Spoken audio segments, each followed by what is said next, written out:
Okay, so can everybody hear me and see me? See everything that's going on? Now, my name's Tom Cook, and this is kind of hopefully going to be an interesting night. Interesting for me, especially because after teaching for 30 years and also giving talks for over 40 years, I'm used to having an audience I can see live. So I guess it should be interesting, and I hope that I don't uh, I don't have to worry about things like you falling asleep. Just don't snore, but your microphones are off anyway, so I won't know. And I guess I don't have to worry about things like raising your hand to go to the bathroom or anything because I won't be able to see you. So that will be one thing that I think is interesting. The other thing, it's an interesting challenge to do a church history, especially if you're not of that faith. Because I want to make it very clear that I'm approaching this as a local historian. So that means that I'm not really, this isn't just about a physical building, and it's not just about a group of the congregation. I'm melding those together through most of the talk. And I'm considering this perhaps not a tip of the iceberg, but I'm down to the water level and maybe a little below. There's a lot more, hopefully, that questions that arise that we can fill out the research I'm going to share with you tonight. Okay? All right. So I guess we'll get going. And if you drive down East Street today, this is what you see when you pass the library, an empty lot. Now, many of us remember it when it looked like this. And then there may be a few who could remember this. This is the topic that we're going to do tonight. And I call this program Gone But Not Forgotten, the story of Nunda's Universalist Church. Okay. Now I'm going to start with the main sources used, and there's a reason for this. You'll see here in a second. I use the Nunda historical archives and collections, which are thin on this particular church, but it does provide some interesting materials, as you'll see. Now, Karen's with us tonight. Karen Dow is the archivist for the New York State Convention of Universalists, and she's provided things that you'll see tonight from the archives, which is just wonderful. And I thank you very much, Karen, for sharing so much. It's been a delight to work with you on this. And then the Nunde News, I've been using both the bound that we have at the Historical Society and our digital copies, which are available at fultonhistory.com, or you can use a hard drive with them right here in Jerry's Corner at the Historical Society, if you like. And of course, we always go to the Centennial History of Nunde by H. Wells Hands, who happened to have been a Universalist. So that was very helpful in the work. And then the churches in the town of Nunde and vicinity by Hope Depew and Sally Hall, and Fulton History and newspapers.com. Now, what you don't see there, and which is a thing that I hope that will sometime come to surface, are the minutes of this Universalist Society in Nunde. None of those seem to have surfaced and be available for research at this point. And I think that would be a really great addition to this. And of course, ancestry.com. So let's start back, go back into our history to the 1840s. Now, Nunde, their first settlers were coming in before 1820, just about that time. And then even though it had been founded in 1808. By the 1840s, we had become a village. In fact, we did the year before in 1839. So this booming village, this boom town, as those people in the museum at the Historical Society can look on the wall and see that we call it boom town. This is a description written in 1842. Now, you'll see there's a lot going on in Nunda at that time, but take a close look at what it says about the churches, because we're going to put this Universalist in the context of the religious history of the village at the time. There's three churches: First Presbyterian, First Baptist, First Universalist. Baptist Church had 464 members. The Presbyterian, you guys are blocking my view here, 340 perhaps. The Universalist just formed. Its charter members were 30. And then down at the very end, as an afterthought almost, the Methodist worship above a store. Now, let's take a look at these congregations and just when they organized. Now, that's pretty good for a town, for a village that had only been an official village for 1 year. You had the First Baptist Church, 1819, then the Presbyterians, 1831, and 1840. Now, the first on this is really the congregation. It's the First Baptist congregation. It's the First Presbyterian congregations. Now, I don't know if this is the case in other towns, but some in large cities or in larger villages, you'll have the First Baptist Church, you'll have the Second Baptist Church, probably representing the order in which they were formed, I would guess. Karen, is that true? You're shaking your head yes, so it looks like I'm okay. The Methodists and the Grace Episcopal Church in 1847. So by 1847, there were 5 churches, congregations organized, and as we said, the Universalists were one of them. They started meeting in a district school building on Mill Street in 1838. The congregation formally organized on September 12th, 1840. And they adopted Constitution and bylaws.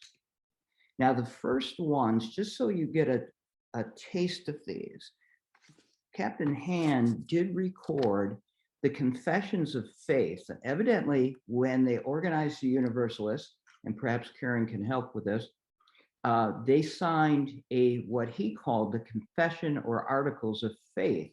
And these are the ones that those first members signed back on September 12th. 1, we believe in one God and that beside him there is none else. 2, we believe in one Lord Jesus Christ, the mediator between God and men. And 3, we believe that Jesus Christ is the Savior of the world. Finally, we would take the Holy Scriptures for our guide in faith and practice, and believe all the doctrines which God has therein revealed to mankind. And those were the articles that they signed. So they formed a constitution and bylaws, and they elected 9 trustees. And one of their very first resolution was to erect a church for public worship. Now, additional members were added in 1841, and Reverend E. Manley was the first pastor. He came over from Wyoming County. Okay. Now, these are the names of the early Universalist families, and we won't read them all. The ones in blue were the 1840 folks. There's names there that I think you'll be familiar with. You've Merricks and Fullers, and Sherwood is going to be in the story here in a minute. And Ammon Smith, be watching for his name to pop up again later in the talk. The ones in gold were the second group of families that came in. You see some Robinsons and Goulds, a couple Civil War soldiers, or is it Revolutionary War soldiers? Zadok Sherwood was one, and William Gould was another. And then there's Granville. They established a building committee pretty quick. And they appointed Granville, whose picture you see from Hand Centennial History, and several other men to serve on this committee. Now, I didn't mention this before, but I should. Did you notice the number of women who signed those articles of faith? There was a good number of them, and they weren't just the wives. There were people whose either their husband, whether they were single or widowed, there were some women, several women in that. Okay, the frame of the church was raised on July 13th, 1841. So they moved very quickly to build this church. And a newspaper account at the time stated that the only drinks used on the occasion were lemonade and cold water. And the newspaper editor seemed to be surprised that they were able to raise it on lemonade and cold water. Okay. You'll see why the Universalists, that meant something to them. And they dedicated the church in January 1842. And there was another newspaper account by the same editor, actually, who said that during the exercises, which were conducted with simplicity and apparent sincerity appropriate on such an occasion, perfect order and solemnity prevailed, and the best attention was given by the large audience in attendance.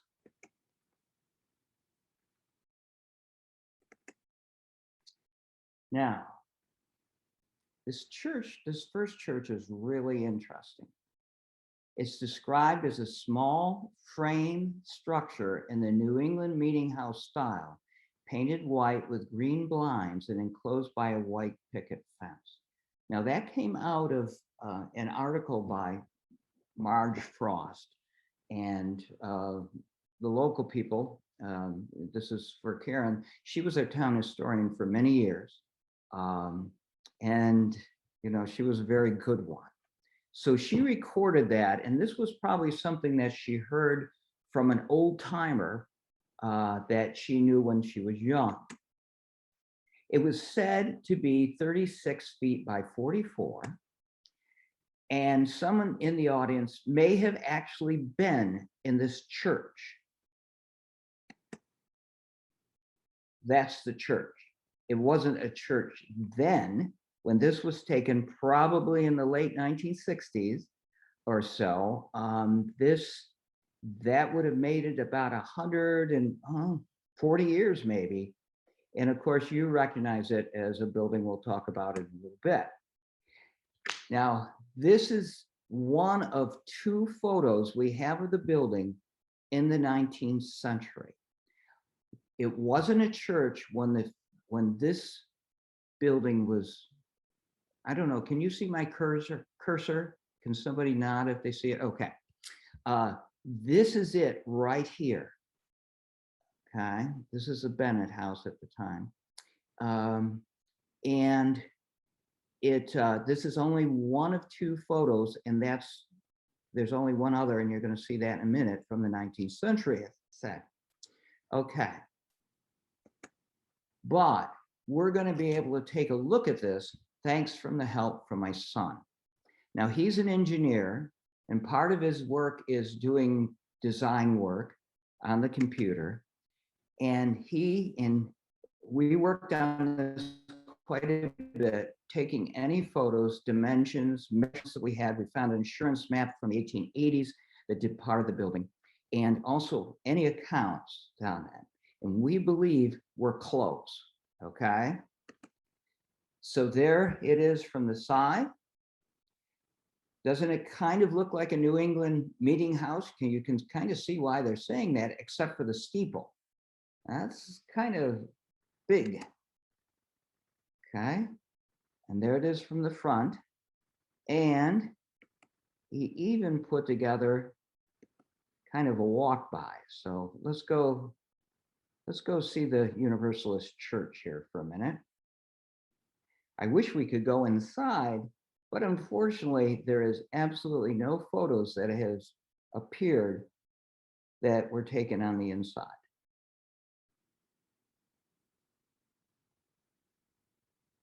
So you can see it has the Greek revival look to it, and that steeple was really interesting. Now, some of you remember the Nunda Theater, you saw that picture. The very platform that it sat on, this right here, continued to exist, but the rest of it, of course, will disappear. Okay, we'll come back to the church here in a second, but I want to show you East Street and talk about that in the 1850s and 60s, because the Universalists had an interesting position on the street that may have led to the creation of the Church of the Redeemer. Let me show you what I mean. Okay, let's go through these. This is the Baptist Church, and I know somebody in the museum just said, no, it's not, but you'll see here in a minute. This was completed in 1834 for $2,200, and it sat there. Then, as you know, it was moved. It was purchased by the Methodists in 1846 for a good penny. They made some profit on it, and it was moved to the present location soon after, rolled on logs across Church Street. So there's one. Then this is the second First Baptist Church. The first First Baptist Church was a wooden frame one on the what would that be? It would be the north east corner of Mill and Church. But then this one was built in 1842, and it was the largest of the churches that we're going to talk about. Again, Greek revival lines. Notice that the steeple looks an awful lot like the steeple that's going to, that would have been put onto the Universalist Church. And then we'll continue. There's our Universalist Church that came in the same year as the Baptist. And then the Presbyterian dedicated another one, or their second church, in 1847. And then the beautiful Grace Episcopal Church was dedicated in 1853 at this point. So you have a church corner, so to speak, at the corner of East and Church Street. And did you notice that none of these churches open onto Church Street, because the Baptist actually opens onto East Street. So though we have Church Street, none of the churches open onto that. This is what it would have looked like, well, in the 1860s. We think it's around 1868. This is the picture that we just showed on the map. There is the Grace Episcopal Church, its steeple. There's the Baptist. There's the Methodist, the Presbyterian, and there's our Universalist. Okay, you can see the steeple there. It's actually, as we're going to see, one of the smaller churches. You'll see actually some other information on it. Now, there's several other factors playing into this time period. And this actually, for the lifetime of the Universalist Church in Nunda, there's going to be a relationship between them and the Portageville Universalist Church. The Portageville Universalist Church has been restored. It is now owned by a group that is organists. I can't remember their official names, but it was done about the same time, 1841, as our church that was going up. Very similar, though there are differences in it.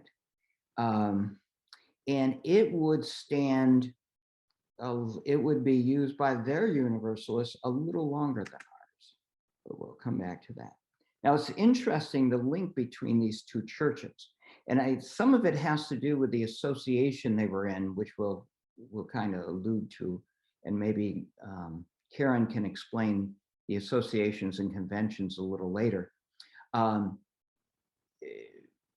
is a notice in the Buffalo Courier in 1848 that a gentleman, R. Watson of Portage, who I can't find anything about at this time, but he willed his entire estate that could either be $20,000 or $40,000, that's a pretty good spread, to the two Universalist societies. So that must have been a pretty good boom if it came to pass. And without the books, the financial books and the minutes of the Universalists, it's hard to tell. Okay. Now, let's take a minute and look at what's going on with this church. Now, I need to ask folks, my corner of my screen over here is cut off with pictures. Can you see all the edge of my slide? You other folks? Okay. Now I've changed that a little bit. I just want to make sure that you can see all the way over to the end. Maybe that's something Alex can help us with if it's in the way. Okay.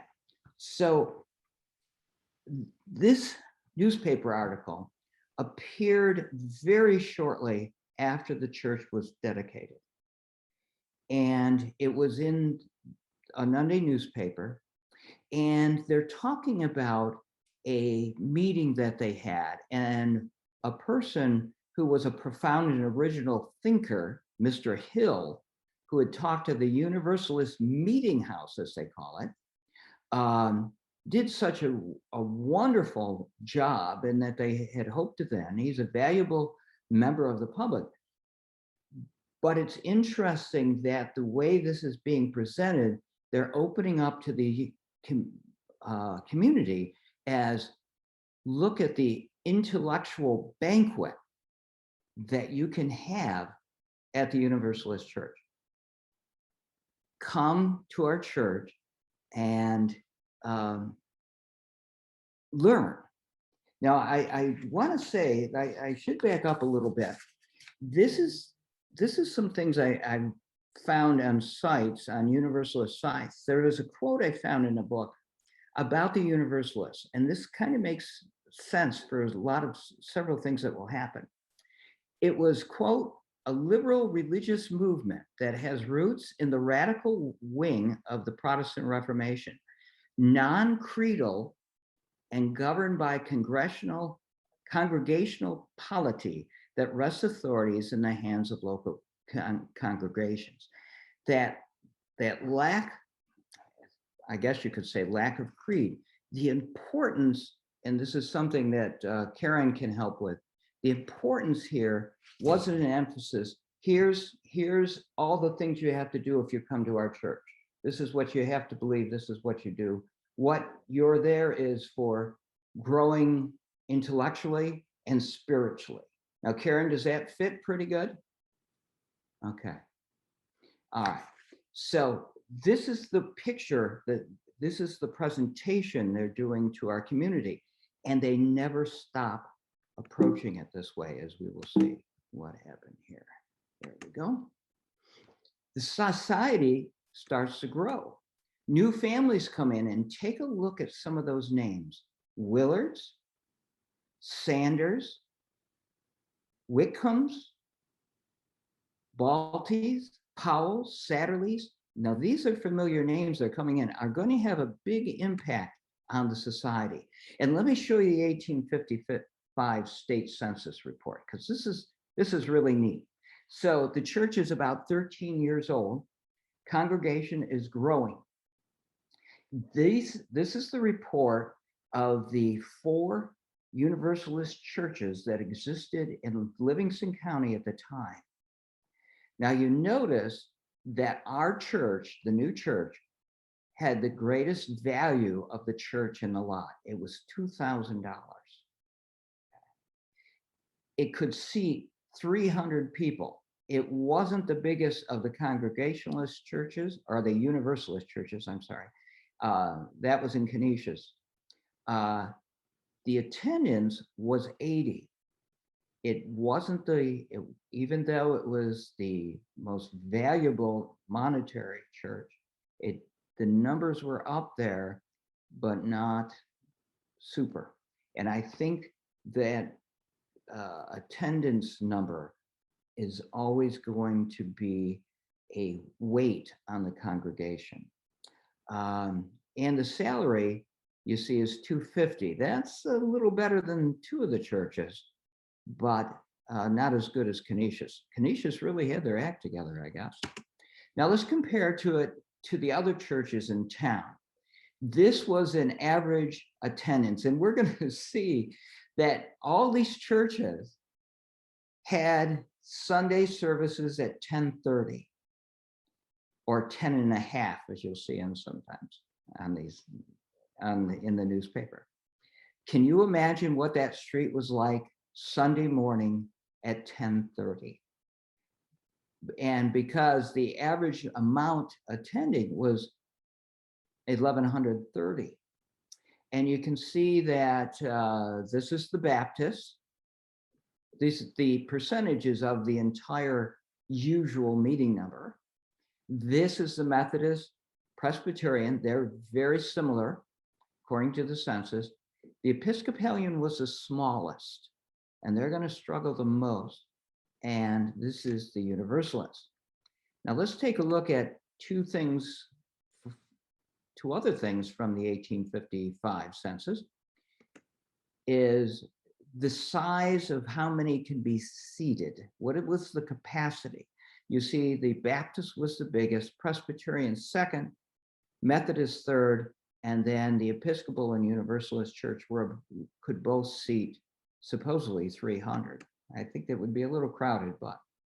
And there's the salaries of the Nunda denominations, okay?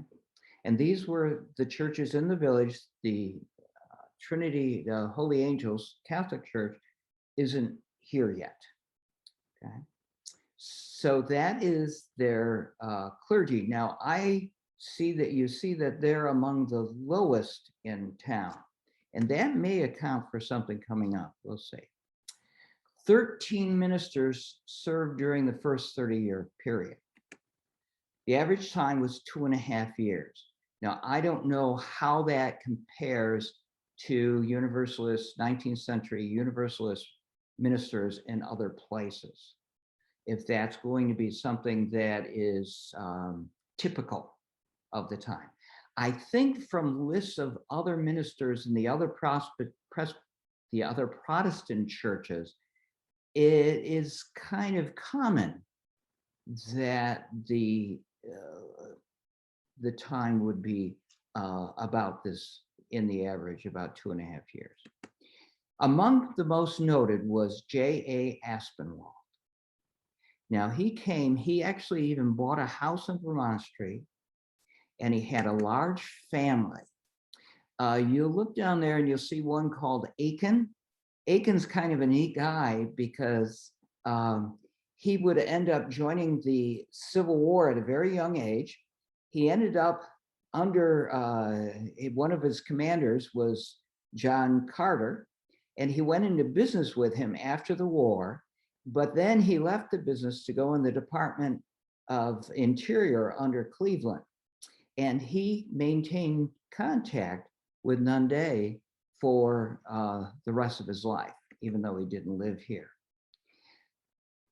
Sadly, just after the 1860 census, Reverend Joseph Aspinwall died, and he's buried in the Nunda Cemetery, in Oakwood Cemetery. You see his stone we have repaired his stone, and that's going to, his death and his funeral is going to give us an interesting look at attitudes here. Now,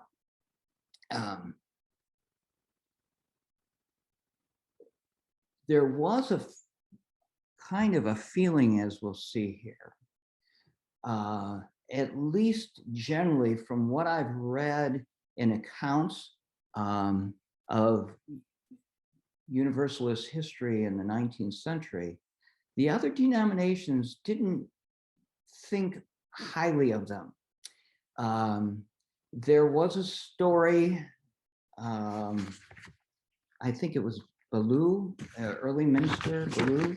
There was a story that he went up, he was out riding his horse and he stopped at a place to water his horse, and a guy came out and said, "Aren't you the Universalist preacher?" And he said, "Yes." He said, "Now, if I understand what you preach, I can knock you off the horse, take your horse, and ride it away, and you couldn't do anything. Nothing would happen to me. I could do that because there is no hell, or there is no fire and brimstone. There won't be a lightning bolt that will come down and hit me." And the preacher said to him, "Well, if you were a Universalist, you wouldn't even think of taking my horse." And that kind of summed up that feeling. They didn't have that creed or doctrine. This was a time of fire and brimstone in many of the Protestant churches, and that's not the direction they were going. And people kind of looked askew at them. Now, here's something by Manley. Now, remember, he was the first preacher. He was in a conversation, again in 1842, talking about temperance. And there was something called Union Temperance Societies. And he was saying that they're absolutely in favor of temperance, but not in these temperance societies because they didn't like their approach. But notice what he says here. "But with our peculiarities of faith and the general prejudice of others' denominations against us." Okay.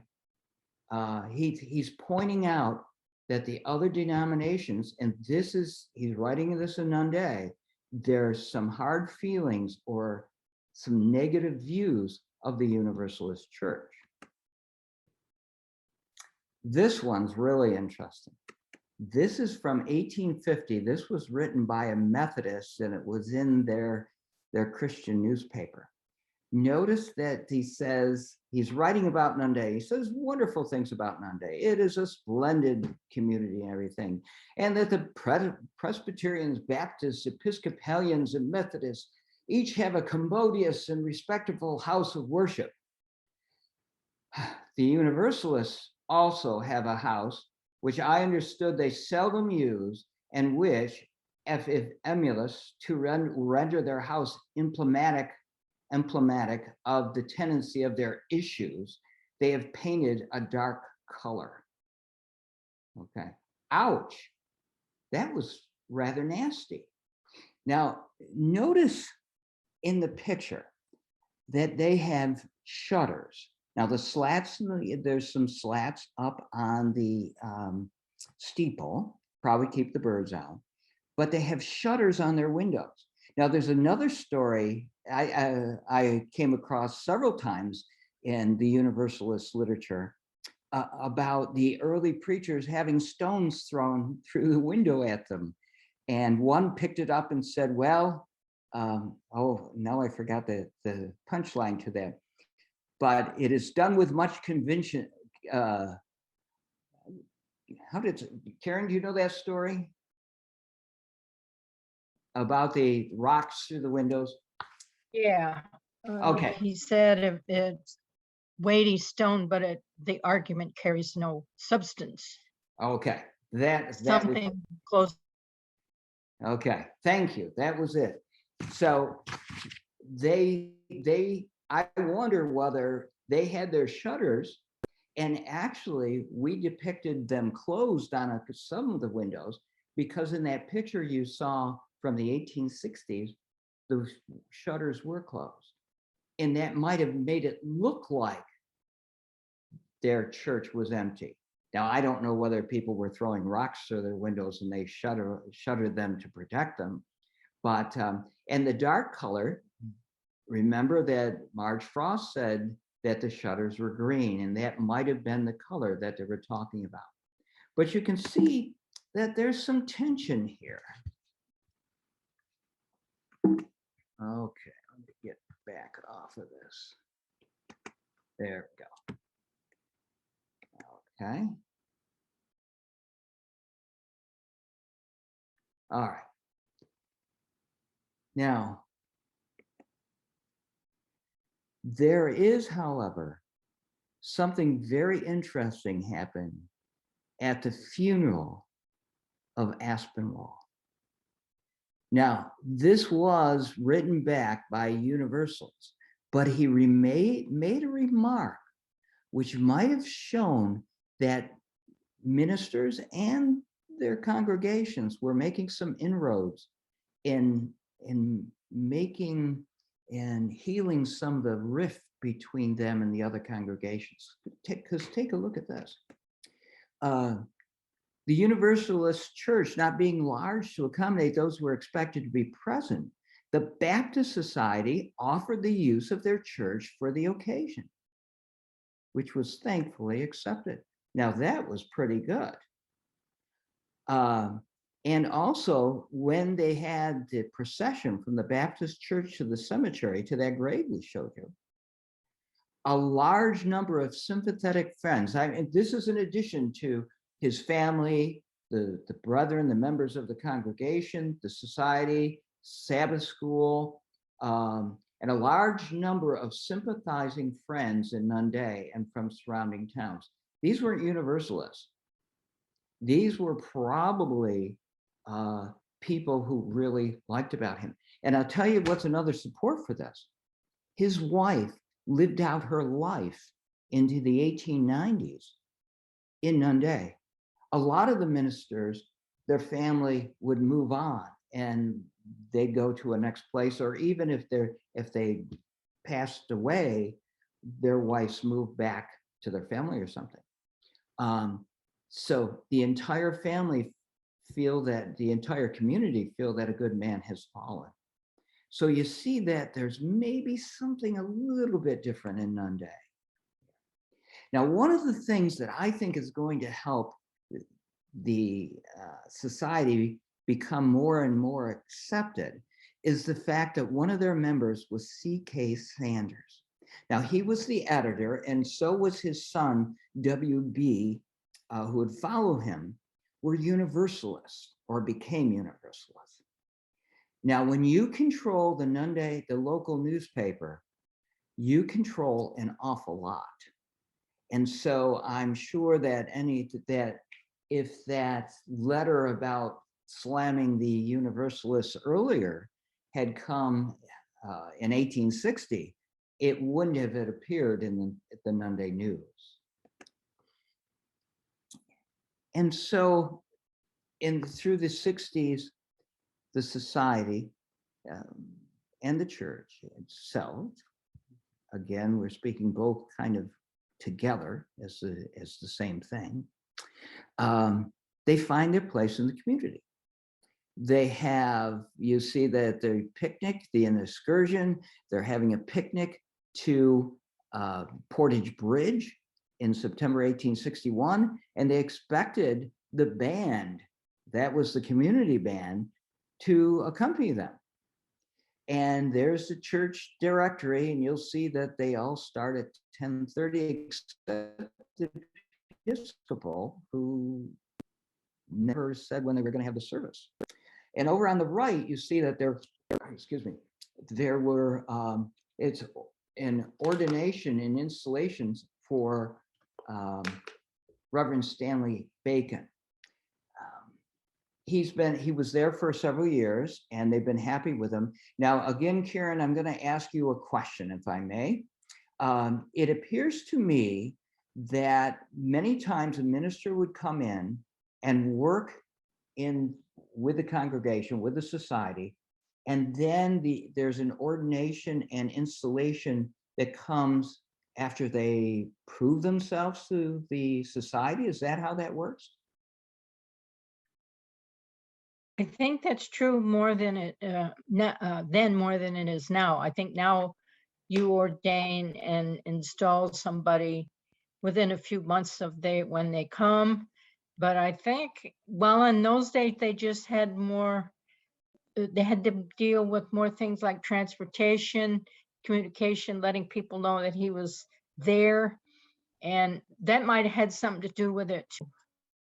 Okay, thank you.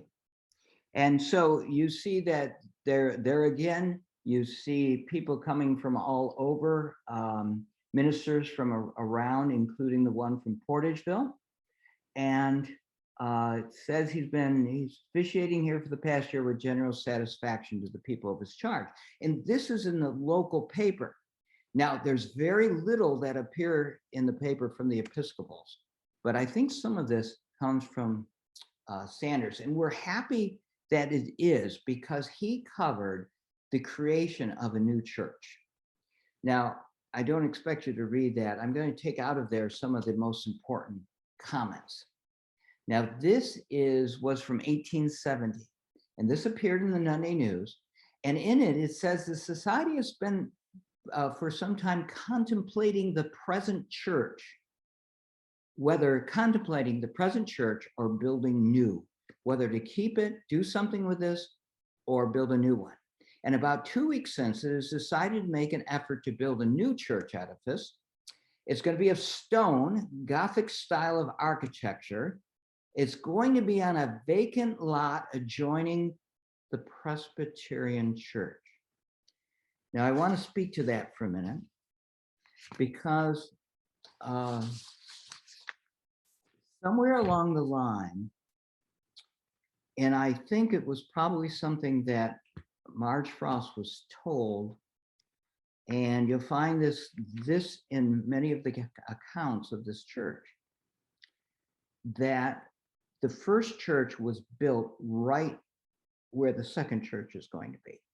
And that's not true. You're going to see the supporting proof to that, not only from this, but for some other things that actually there were, the church, the first church was right where it existed, which is now the parking lot of Bell Memorial Library. So you can see that they're going to build the new church here on the other side of the house.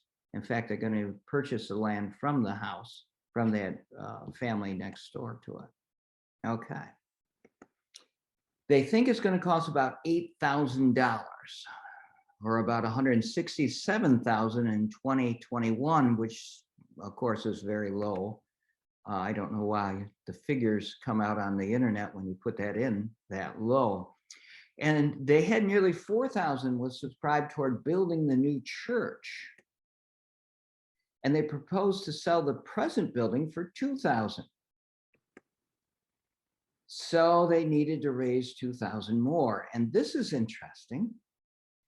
Sanders reaches out not only to the Universalists, of course, but also to other businessmen and property holders in Nunda. And he says they can afford to subscribe something toward the erection of this new church. The entire community is benefited socially, morally, and financially by such improvements. They're just not getting money from the Universalists. And of course, it would be wonderful to have the list of the donations to see who did contribute to it. And of course, they raised money. Now, this was a grand calico social in Osgoodby Hall, which I believe was on State Street at the time, on April 14th. They'll be serving supper, and for 25 cents, you get to go to the ball and the supper. Good music will be in attendance. And ladies and gents are expected to appear in calico costumes. Of all the churches, the Universalists had the most socials, had the most picnics and the different things. Here's one that came after they built the church and they were still trying to collect money. This one's really neat. I would love to learn more about this type of look. Look at this. The ladies of the Universalist Society of Nunda will close their series of parties with a sheet and pillowcase masquerade in Union Hall, Friday evening, March 28th, 25 cents. A sheet and pillow masquerade. Can you believe that? I wonder what that was. Okay.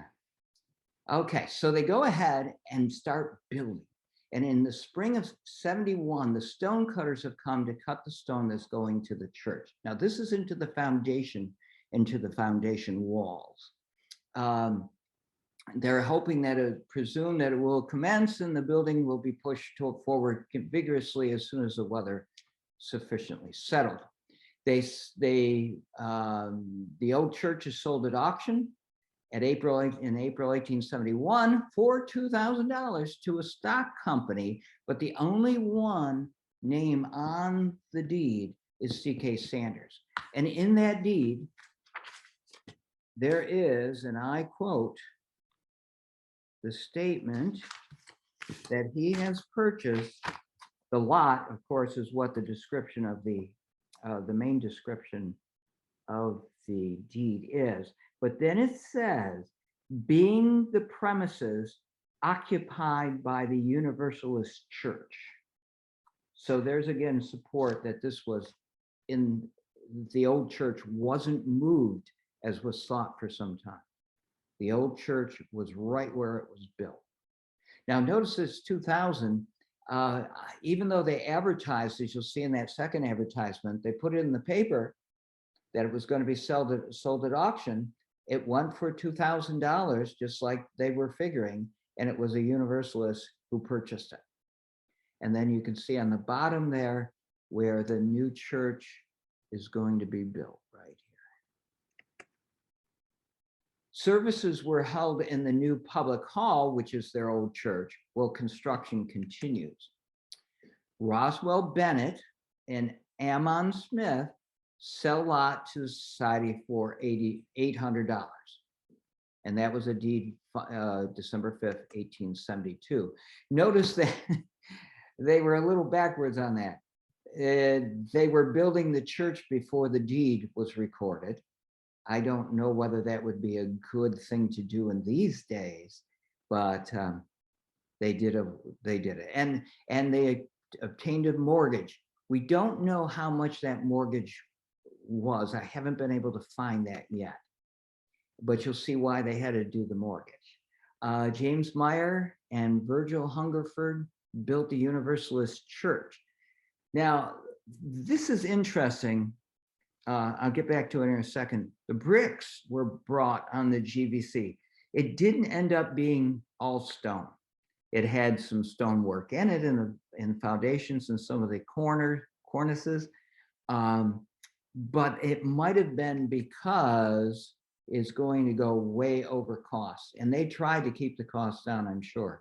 The steeplejacks came from Rochester, and it was said that huge crowds came to watch them put up those steeples. It was completed in 1873, but I have a question mark on that. See, James Meyer was a local contractor. In fact, he built the house that is on the corner where Phil Brooks used to live, and it's on the corner of Fair Street and Vermont Street. He built that house, and as he finished it, he fell off the roof to his death. Now, he had helped build that church, and it is said that he was the first funeral in that church. Now, he died in 1873, so it appears that they finished it in 73, but they didn't dedicate it until 1874 with Captain Hand says, with imposing ceremonies. And the final cost was $15,000. They almost doubled the cost of the church. Now, Question, were you or a family member ever in the first Universalist church building? And we'll see that you probably were. There's the original. It became for a short time the Union Hall, it was called. And I thought this was really cute. This was an advertisement from 1873. It was in C.K. Sanders Union Hall. And it was Ryder's Great Moral Show and Burlesque Bell Ringers. Now, wouldn't you like to go and see that show and just see what it was? It's supposed to be really entertaining and have a good band. And then it became the Academy of Music. Now, the Academy of Music was used for plays. The early movies were shown there, and also, believe it or not, for basketball. So some of our early basketball games were played in the First Universalist Church, which had been the First Universalist Church. Now, notice here, I like this. The one problem that the church had, it had a slippery floor, which our guys were used to, but Oleand had a hard trouble, and they were found it difficult to stand, and that's probably why we won 24-23 in this basketball game. And then, of course, it became what we know as the Nunda Theater, and that stood in the parking lot where it originally had been, the Bell Memorial parking lot, stood until the late 1960s. And that is probably the place that you or a family member have entered that church. Now, the church, the Nunda Theater, and which was the first church, deserves its own evening talk. And we would love any stories, if you could send in any stories. I just talked to Evelyn Van Dorn. We interviewed her, and she was a ticket taker at the Nunda Theater years ago, and it was 15 cents at that time. She took tickets, and we have other stories from there. But if anyone has any pictures or photographs or any stories or anything, please send them to us, and we'll build together a story, a talk. This one deserves its very own talk. So we won't be covering that too much tonight. We're going to stick with this one. Isn't it beautiful? Or I should say, wasn't it beautiful? It's brick. It's just gorgeous. In fact, this is how Marjorie Frost, who remembered it, described it. Imposing brick building. For richness of appointments, it outclassed all the other churches in town during its heyday. Graceful winding stairways that led to the balcony, with railings made of some kind of satin finished wood, and the imposing pipe organ.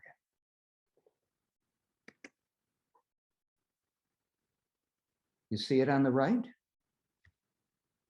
It has, let me blow that up for you a little bit. You can see its beautiful wings, as we could call them. Okay, and the steeple rising up and the stairway, just beautiful. And by the way, this picture, probably into the very early 1900s. And there's the end of the first church, which at this time would have been the Academy of Music. There you can see it right there. But such a beautiful church. And its steeples would have been something to behold. Okay? Now, it's hard to compare the height, because this church, remember we saw the steeples down East Street. Somebody should have recreated that about 1890 and shot down the street, except that maybe the trees would have gotten on the way. But we do have a hint as how tall these steeples have, because of Rose Shave. Rose Shave was a local painter. As you know, we have the Rose Shave Gallery in the museum. And she painted this painting. Now, we have made copies of this. We don't own this yet. It has been handed down through a family members. But you notice this is the Grace Episcopal Church, and there's a steeple. But look across the street. Here is the Church of the Redeemer, as it is now called. And here's one steeple, and here's the other steeple. Now, I wish that you could see the Presbyterian Church, but evidently she either didn't, it wasn't visible from this angle, probably hidden behind here. But this was probably the tallest steeple in the village at the time. Okay, there's a close-up. This is the interior. This was probably taken in the first half of the 19th century, or 20th century. I would guess maybe even the World War I, maybe into the 20s, maybe it's a little earlier than that. And this is the only inside photograph we have of the church. It's just gorgeous. Karen, can you pick out some things in this picture that are typical to Universalist churches? Not really. I think they were pretty standard inside. I was looking for, I guess I'd have to study it a little. It's focused to the right, to the front. And I find it interesting that down by this area here, there are electric lights. Can you see them? Electric lights that are coming up from this. There must be a little doorway, I would guess, somewhere in here. But this is the only interior picture that we have of the church. So if hopefully some people have family pictures that would include that. And Karen, I'll send you a copy of that so you can study it some more. Okay, by 1875, there were only 2 Universalist churches remaining in Livingston County, and it doesn't break it down. The census keepers must have gotten a little lazy.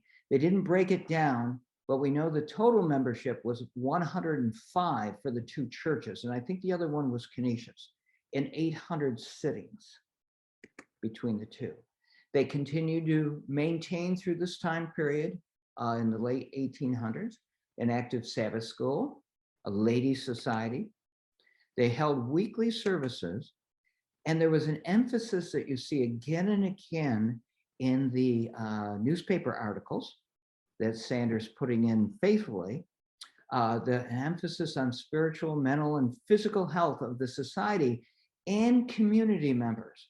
They were always open to new members, well, visitors, I guess I should say. And they continue to host public lectures on religious and secular topics, especially issues of the day.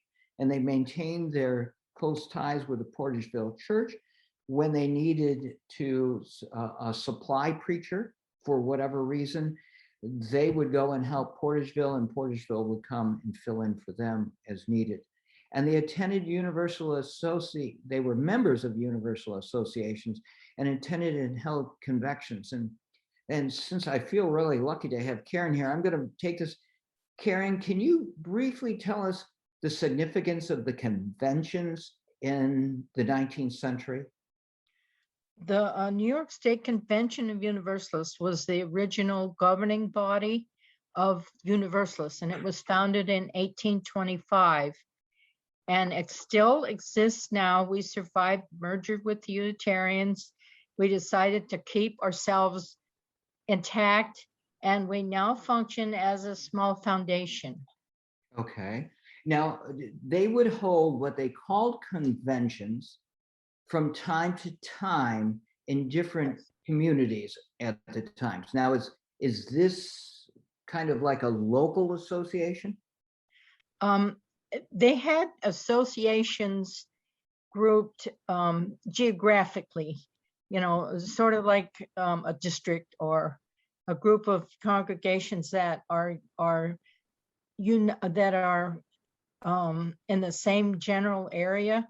Now, this was just completely aside from the New York State Convention of Universalists, and sometimes they quarreled with each other about who had the power to do what.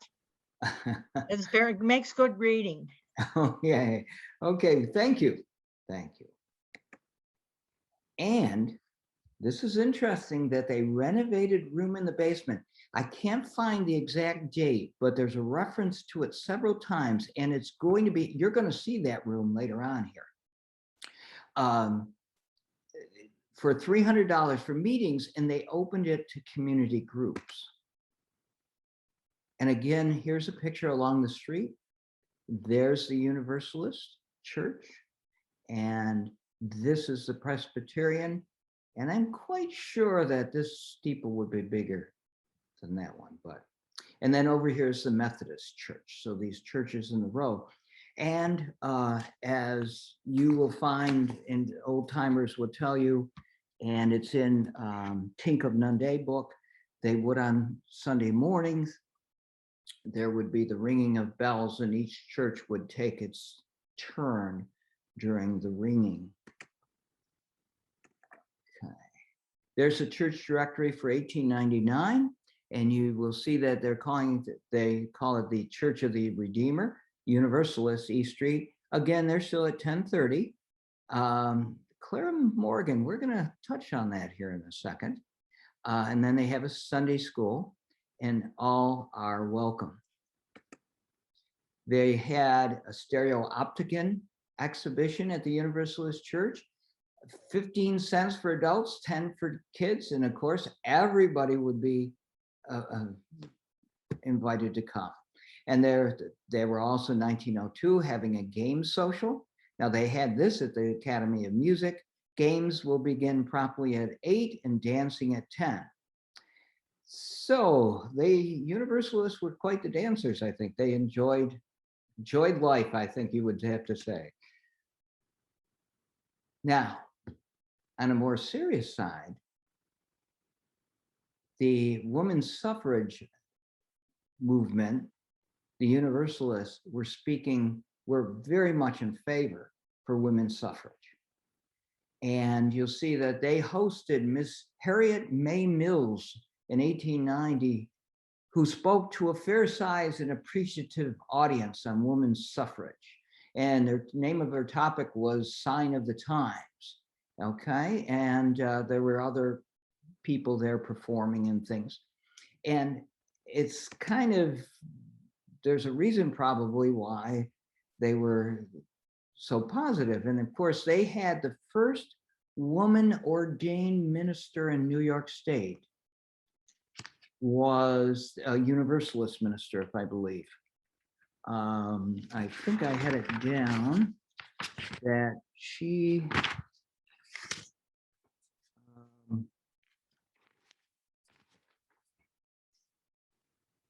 yes, Lydia Jenkins was the first woman to be ordained as a minister with full denominational approval. It was Lydia Jenkins in the Universalists in 1860.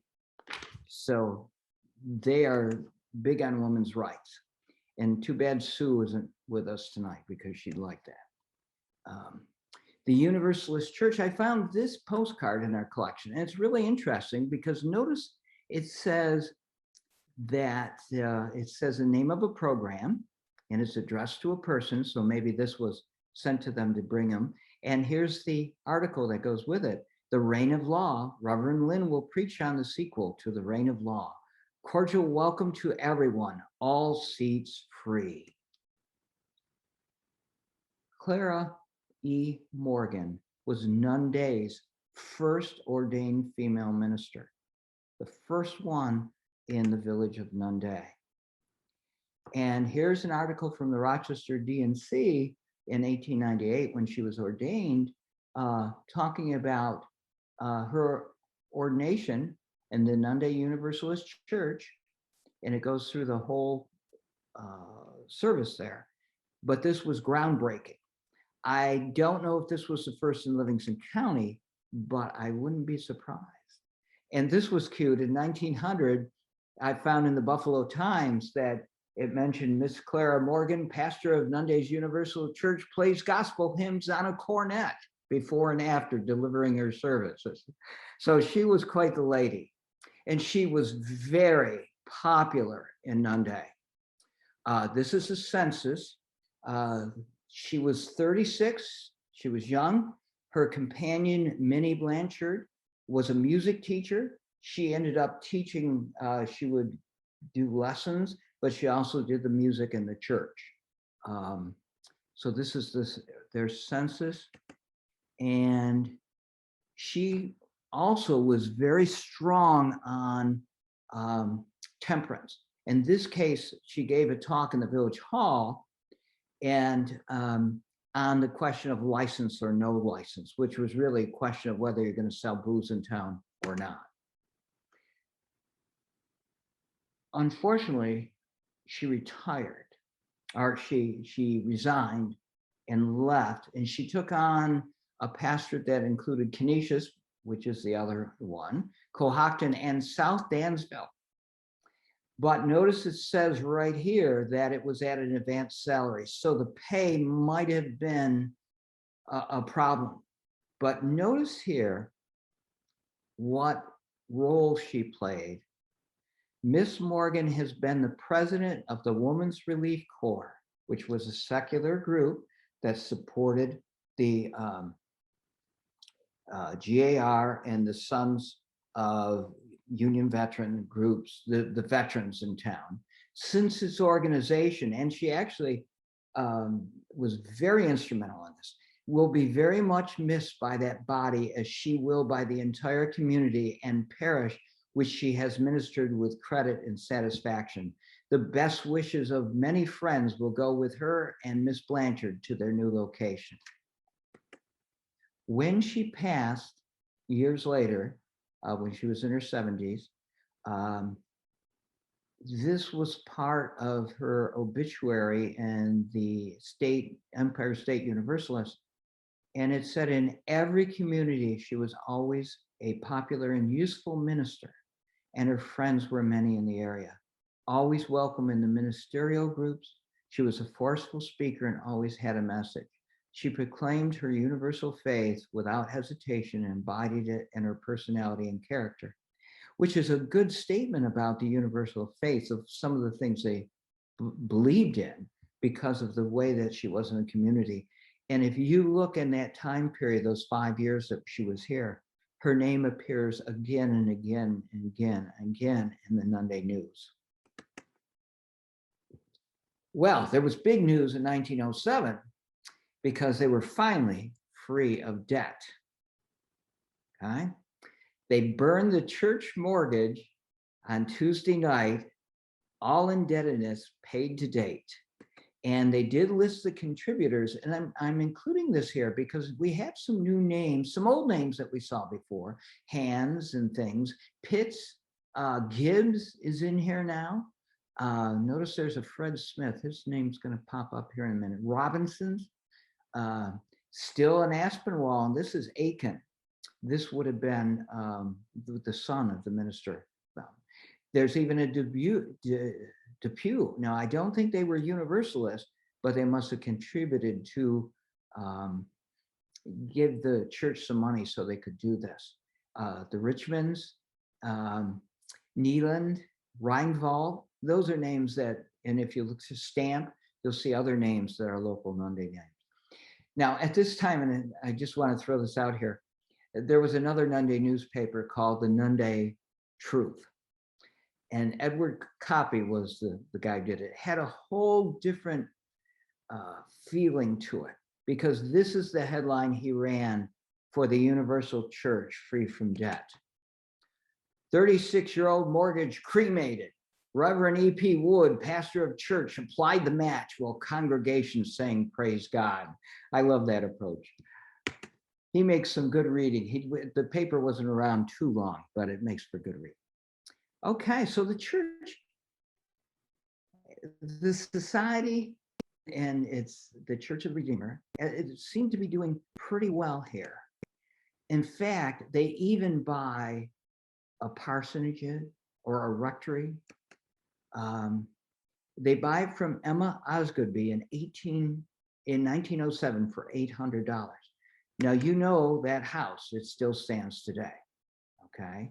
So that belonged to the Universalist.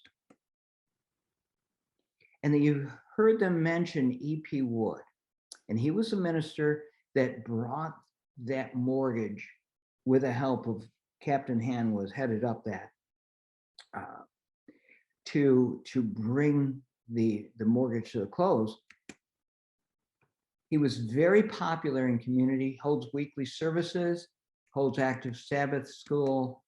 The Universalists, this seems to be a pretty high point here. They participate in the Nunda centennial of that year, and then he resigns. He was only there 2 years, very popular, but he's gone. And there's a reference in an article that the church actually closed for several months, probably due to the fact that they couldn't get a minister, but the church actually closes. But there's a good sign coming because they may receive $10,000. Now, Mrs. Wickham, from the estate of the late Mrs. S.P. Wickham, who died in Florida, and she died, I think, in the 1890s. She'd been dead for a while. They've been closed several months owing to the lack of finances and the pastor having gone to Canandaigua. Now this legacy has been awarded to the society, which they argued and fought for a long time. And Robinson went actually to Florida to go and push the Florida courts to award them the money. It is likely the church will open within a short time, and by raising a small amount of money, we'll be able to pay expenses together with the interest from the $10,000. So it looks like they're back in business.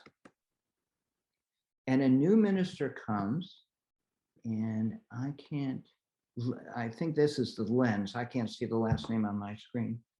And he is, it looks like now with this new money in, they actually contract for church renovations. They redo their kitchen. And they even have money to transfer. They decide to give it to the convention, the New York State Convention, to invest, and they'll keep receiving the investments. I would love to have the minutes and some insight in this, but I think what happened is there were a lot of ups and downs in continually up and down in the finances of the society. And they were looking to stabilize that, to try to get it smoother so that they wouldn't have these feast or famine type of things. They were critical in hosting meetings in support of the new library. Many of the new Bell Memorial Library meetings were actually held there. And then something terrible happened, okay? On March 25th, 1911, this was on the front page of the Monday News. The whole community was shocked yesterday, which was Thursday morning, when it was announced that Reverend Richard A. Lenz, pastor of the Universalist Church, was dead. His body was found at 7 o'clock in his woodshed where he had ended his own life by hanging. Mrs. Lenz discovered the dead body and summoned Miss Steelbrook, the high school preceptress who boards with the family. Dr. Brown was immediately summoned, and his arrival pronounced Mr. Lenz dead. He had been that just a couple days before. It says Reverend and Mrs. Lance were finally located in the Universalist parsonage at the corner of Church and Mill Streets. They were happy together in their home, and money matters did not worry them. And it said the evening previous to his death, he was uptown purchasing goods and seemed to be in good spirits. He attended the Universalist church supper Tuesday night, and late the same evening spoke at the library meeting held at the same place. He was well liked by his congregation, who to regard him as a talented student and preacher, and no cause can be assigned for his death except overstudy. The sympathy of the whole community will go out to Mrs. Lenz in her sad bereavement, and he was only 23 years old. So that probably shook the society hard, because there's it's hard to find lists of ministers at this point, and maybe there are some, we can get them through Karen. Maybe there's some records that she has there. There's most of the articles in the World War I era talk like this one does. Everyone going to Sunday church in the afternoon and night to the Chautauqua. Bring many outside their town. Let us show them our loyalty to our church by all being present. The subject for the sermon will the ministry of evil. And from time, okay, and then it goes down here and it says, come and hear about that purpose. Church services begin at 10:30. A hearty welcome and a warm hand clasp await you. Never mentions their ministers very much here. So there's, whether that changes a lot or something, it's hard to track during this time period. But I found this interesting. This was in 1920. The grates in their furnace broke, and they're not going to have service. We abandoned the idea of having services. We regret this as much as any, but with sickness prevalent in the village, we deem it inadvisable to try to hold services unless we were certain of warming the church, which was a good approach. And they're hoping to get the following Sunday to go back. And it says when the pastor will preach the first of his series. It doesn't give his names, but it's interesting. It seems like they're struggling a little bit with the building, which they have renovated. And then when I get into the 20s, there's mostly secular things going on. For instance, what they called the home services, which sounded like home bureau because of the classes. They were meeting there, and they're meeting in that $300 basement room that they had put in a couple of decades earlier. And here's one of the PTA was meeting at the Universalist Church, musical program. Wood gave the most interesting talk in the library. And thought it'd make the library a community center, it should be, and things like that. A social hour followed, and meeting and refreshments were served. I'm finding that, but not much about services themselves. And then they held in the church in the 1928, the cooking demonstration held by the Nunda Electric Light Company at the Universalist Church last night was well attended, and classes were formed to be conducted through the winter months. So the church is being used, but something's going on. Now, I don't know, I suppose I shouldn't guess like this, but it's interesting that this contribution envelope from 1928 is in our collection, doesn't have a name, and it wasn't used. It probably wasn't used because they weren't meeting. For 3 years, the church held no services. So that's why I think from about 1927, maybe 26, it was mostly, they were probably renting out maybe the church to raise money. But then in 1930, there's a little ray of optimism. A new minister comes. He's an older gentleman. He's 59. He's a widower. And he comes to town, and it's quite, there's feeling that's very happy, the revival of interest and activity after 3 years dormancy. He comes from a place where he's doubled the membership and resources. So they're very happy to get him in town. It was an inspiration to see the joy in the faces of the laymen of the church over the fact that their church is again doing business. There's every good reason to believe that this church will come back and become a strong organization. And it looked really good because maybe Downey will stay. And maybe the reason we'll stay is because there's money coming in, the Fred P. Smith Fund coming in, $500 will be held and be used for the First Universalists, would provide income from that. It will provide a little anyway, as long as the church shall maintain regular Universalist services. And with Downey coming, it looks like it will come because Mr. Downey, Reverend Downey, fell in love here. And he married a local, I'd say girl, because she's a girl in this photograph. It's Lotta Lovell, Joseph Lovell's daughter. But she was in her, I think, her early 50s when they got married. And this was her first marriage. And this is her wedding certificate or marriage license. So it looks like maybe Downey will stay. But then something strange happens.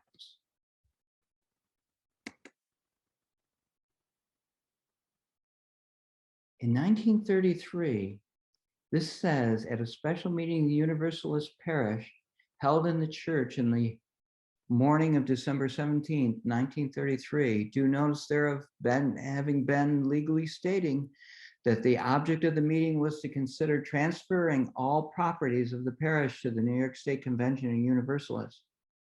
And the following resolution was made by Fred M. Smith, seconded by Carrie A. Pitts, that the Universalist Church of Nunda convey all its property to the convention. And that the clerk of the parish be, and she, it's Carrie, is hereby authorized and empowered to make, sign, and execute all bills, deeds, bills of sale, and other necessary papers or conveyances to effectuate and carry out the purpose of the resolution. The vote was 8-0. You see what happened? They're closing the church. This is coming to an end. And then 2 years later, they still may be holding some services there.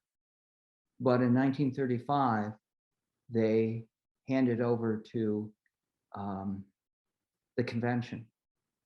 And those were the people who signed the deed, the trustees: Smith, Winifred Jackson, Hattie Dree, Oscar Willard, and that's Frank Wright is the last signature. They signed it over. Marjorie Frost remembered and later wrote that then it suffered from this point on the usual fate of most such unused buildings, broken windows with pigeons moving in, and it became a sorry sight. But the walk-in basement, which had been remodeled into a kitchen and dining room, that should be, was in fairly good shape. And there it is. There's that room in the basement that was the meeting room. That's our only picture of it. The convention of Universalists had sold to the local VFW in December 1947. They sold the building for $1 to the VFW. And the VFW even considered renting out part of it for a showroom. This was a rumor that was around at the time, for the Nunda Casket Company, perhaps up in the church itself. Okay, I want to pay special attention to these posts. Okay, just kind of look at them and remember them. So what happened inside the church? Well, we don't know exactly when, but we know by the late 1940s, everything inside the church had been removed and sent to Portageville. Now, in 1949, a Methodist minister had gone and he had taken a look at it. He's not from, where is he from? Wellsville, or I'll see it here in one of these. Wellsville, yes. They bought property and are remodeling it into a church and parsonage. So they're asking for the things inside, especially the pews. And then what they did is they found that they not only in Portageville, they couldn't get in, and they found that the pews that were over there because by this time, that building had closed too. There are a number of, they looked at the pews after they talked about it.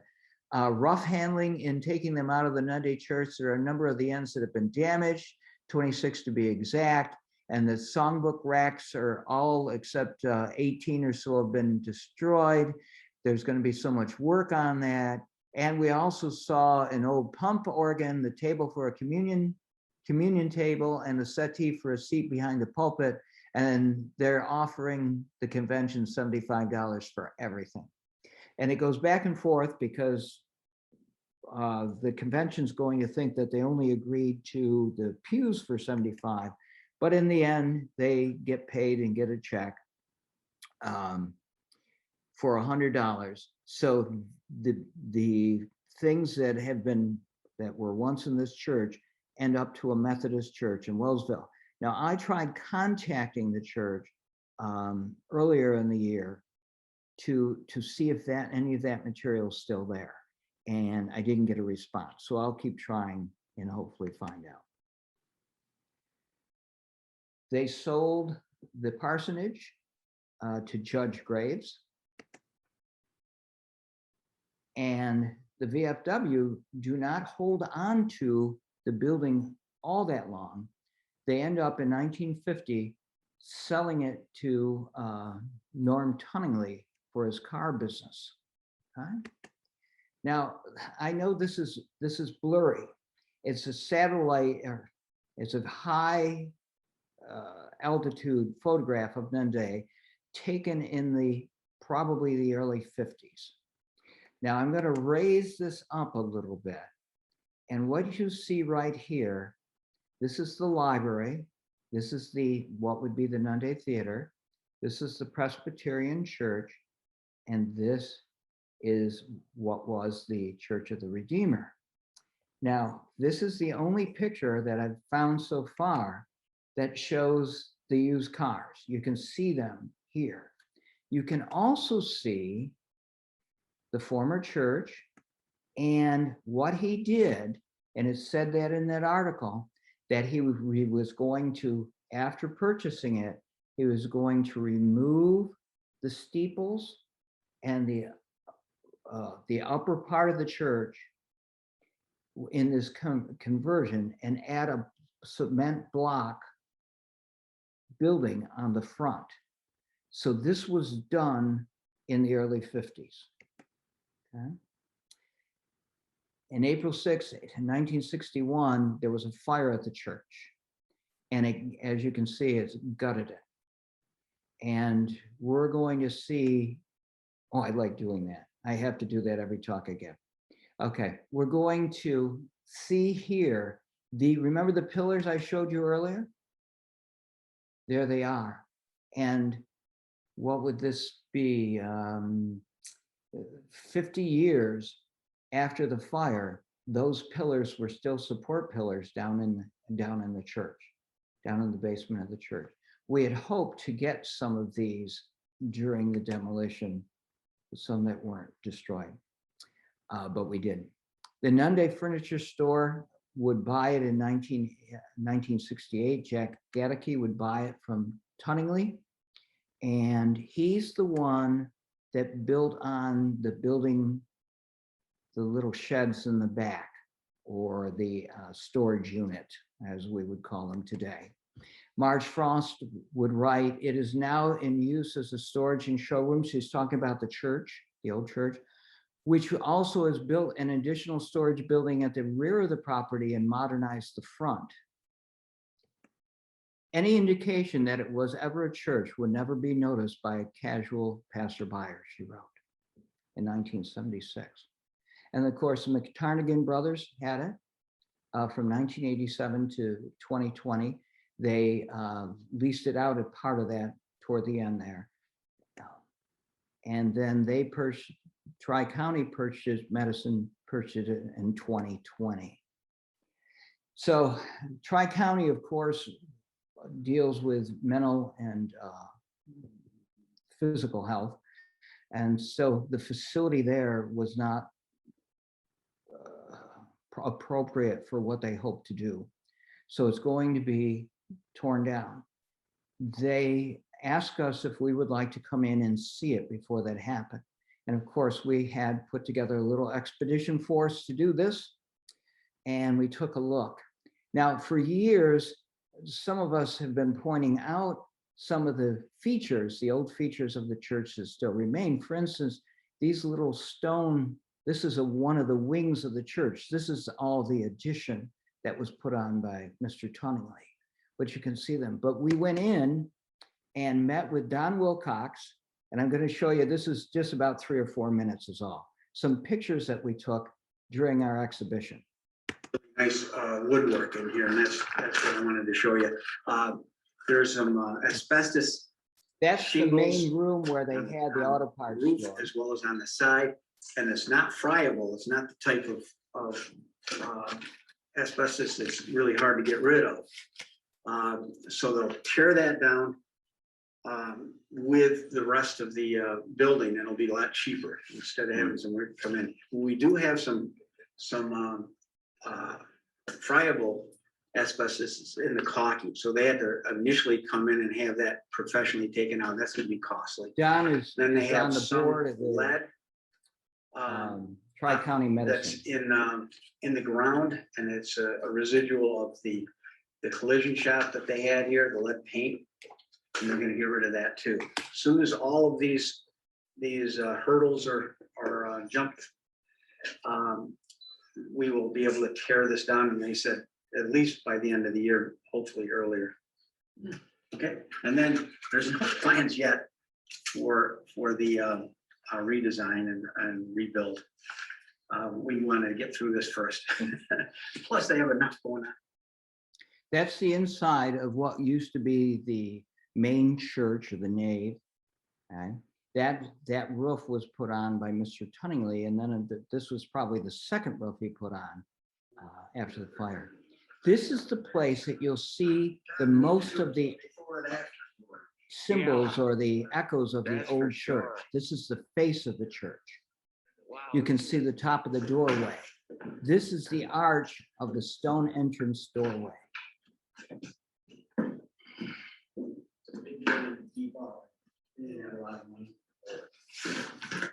Now that would have been, those were new steps that would have gone up the steeple, which was taken off. And one of the old pillars was caught. And this is I think, a walk down the steps. Instead of in the old days, you would look out of a very fancier window and you would see the Presbyterian building.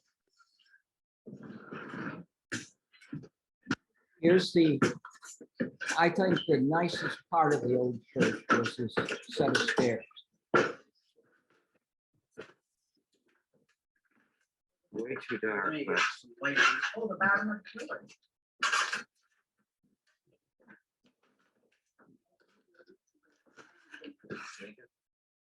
Now this stairway goes down in the basement, and we did manage to save, we did save some railing, as you'll see, but we also saved those two little half moon stair backs. We're trying to figure it out. Now, I don't know whether that's a coating that's been on the walls. I think that's what's put on there. See, the upper half, the whole upper half of the church had been taken off. And some of the stonework still existed. But you could see the brick of the main church in this one.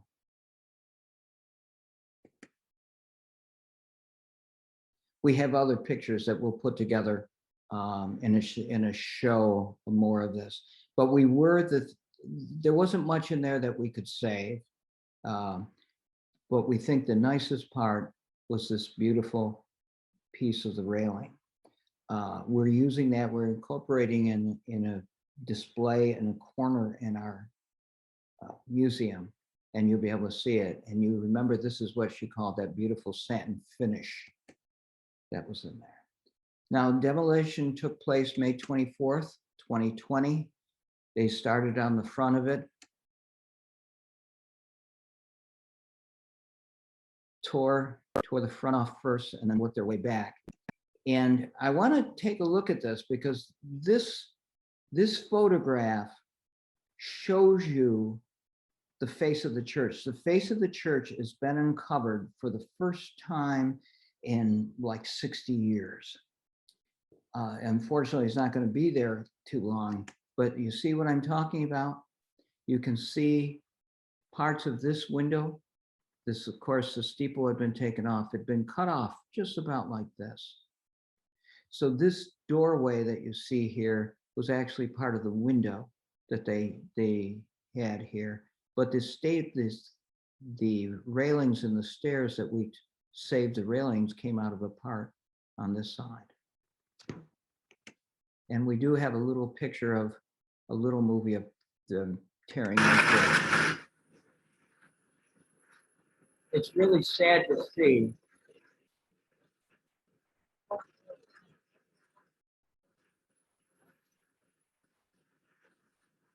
They're spraying water because supposedly of the asbestos, trying to keep the dust down. It's just a little hose though.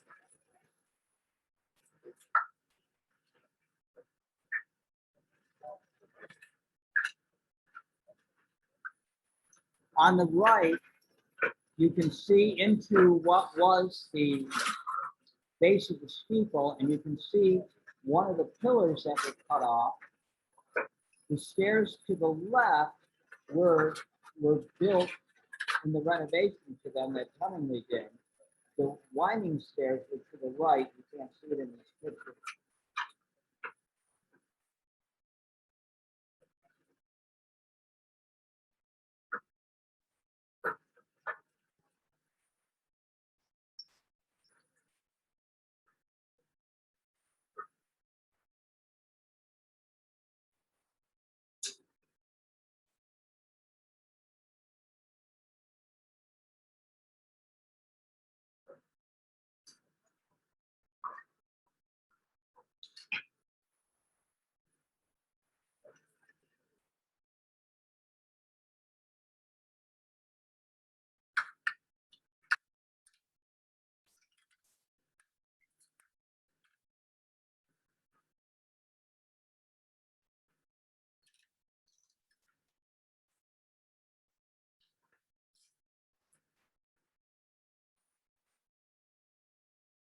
The last of the entranceway will soon be gone.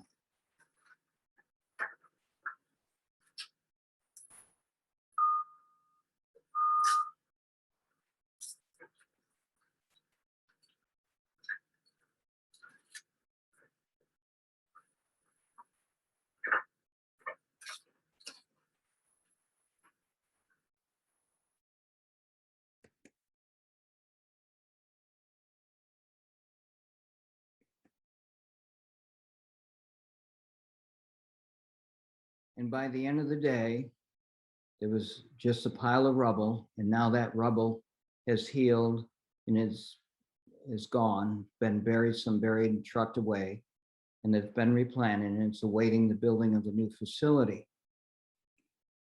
Even when the new facility is built, I think that whenever we go by the spot, we'll always remember the church, because it's gone, but it won't be forgotten.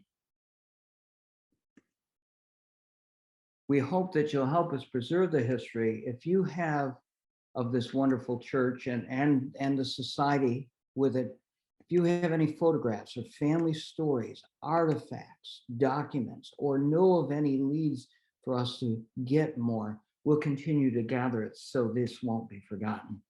And I'd like to thank Karen, especially for coming tonight and all the help she did. And that's my son. I'm not thanking myself for his work on the engineering, and Gail and Don and Bill, and the members of our brave expedition that spent the better part of a morning inside. And thank you very much. And we'll take any questions now that you may have. People can unmute themselves to ask questions. Okay. Anyone have a question for Tom from the Zoom group? Or Karen. or Karen. Okay. No questions at the moment? All right, Okay. from here, anybody have a question for Tom? Or for Karen? Tom, you remember when the church burned, don't you? I remember a fire, Louis Haight had his body shop in the cellar, or in where the VFW room was. And it caught fire, probably, it was kind of late in the afternoon, I was in the store, and fire whistle blew, and we wondered where the fire was, and somebody said, well, stop just down the street, just down East Street. And so we looked out, like, my God, that looks like the tunneling building. Well, what happened, Louis did a lot of painting and everything, solvents and everything. Somehow that caught fire and it took off. And I can't believe when we were down there, I mean, it was crude looking, a couple old cars in there and some tools, boxes and so forth. And then seeing the picture finished off for the VFW, I couldn't believe that was the same place. You remember that time when Yeah. I was really crude? So they must have done a nice job fixing that up for the church, you know, for their banquets and whatever, because it was a good sized area. You know, but I'm thinking it was 1958 because I was first registered as a pharmacist with the State Board of Pharmacy to cover a store, and my dad took a well-deserved vacation in Florida. So I was working that day covering the store. Mhm. And that was in 58, but Yeah. you said 61. There might have been two fires, I don't know. There might be, and we'll have to look into it because you saw that in the Nunda news that it was 61, and there was also an article in the DNC that said 61. Oh. So we'll see if we can figure that out. All right. Any questions from here? Yeah. All right. Tom, was it Fidelia's that left the money for the church? I'm thinking it was their money, whether it came down another generation. I don't think she had children, did she? Yes, she did. She had two. Okay, I think that's what it was. I think it was a next generation down But but might have been money that she had said to pass to the church. She left, I mean, she died in Florida and she's buried there. And I know the family was down there at the time that she passed. Well, what was her, this person was SB Wickham. I don't think that was her was it? father's. SB, S as in Stephen, or Her son, I'm trying to think of, yeah, we'll check into that too. I think Okay. her son was actually he was the first town clerk, I think, there in where they lived in Florida, in the village down there in Florida. Okay. Well, we'll check into that, but I think it was probably her money of that generation, but it came down because it did say that there was one of her family members was holding that money, and that was what was taking so long. Yeah, she was very active in the church here in the village, but she died obviously in before that. You're talking about the early 1900s. She died in the 1800s, and but she was also, like, even when she was in Boston going to college, she was represented the Universalist Church as a woman on the Women's Association that was formed. I think it was either at least statewide, maybe nationally wide, 1875, something like that. Okay, all right. I have just a quick comment on the Grace Episcopal Church. That stood between Alex's house and the brick house.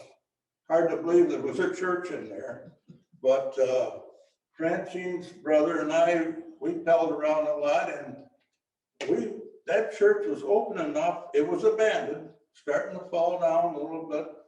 And we went in there and played, climbed up in the steeple a little bit and monkeyed around, and it was wide open. And, you know, it would have been a hazard. It's a wonder we didn't get hurt, but I will remember that. Safety measures weren't what they are now. No, I didn't. So a question for Tom or for Karen, when the deed was transferred over to the New York Society, would there have been, other than the paperwork for the actual deed, would there have been a carton of documents or records that would have gone from the church to the greater denomination that would be in a warehouse or a stronghold somewhere? I'm gonna leave that for Karen. Yeah, I'm sure there would have been papers come to NISQ, the New York State Convention Universalist. That's what we call it, NISQ. I could try to see if they survived coming to me, which is debatable, but I'll take a look. Great. Yeah, and the churches would have kept minutes books when they have kept minute books of their trustee meetings and things like that. Yes, Would have those picked did that not book come up. to us. No, those did not come to us. Okay, I'm gonna make a note on my paper. And Karen, would there have been any type of authority given to the pastor or the minister to move any records during their time of service in that building, say, when they left Nunda and went to Canisius or Canandaigua, or wherever they went? Would they take any records with them as a part of their assignments? Yeah, most of the ministers took their papers with them, and which, of course, they all disappeared into nowhere afterwards. And so we don't have any good history of ministers as individual church employees or whatever you want to call it, because they took them with them and then they just disappeared. It's a sad situation. I wonder if any of their families or the families of some of the church people are holding them, you know, in the attic, in a trunk. And Yeah, that's could probably, be. boy, that would be wonderful to have. Oh, I would love to get my hands on that kind of stuff. Oh, Okay, well, if there aren't any other questions, I guess we just thank Tom very much for all that research and all the information, and a lot more than just the Universalist Church we learned tonight. So yes. thank you, Tom. And thank you for inviting me. I loved it. Oh, Karen, thanks so much for coming. Thrive on this kind of stuff. Great. My lifeblood. Visited us. We're glad to have company from afar. So join us again when we have a chance to do this. Okay? Thank you all. I'd love that. Yes. Bye-bye. Good night. Okay.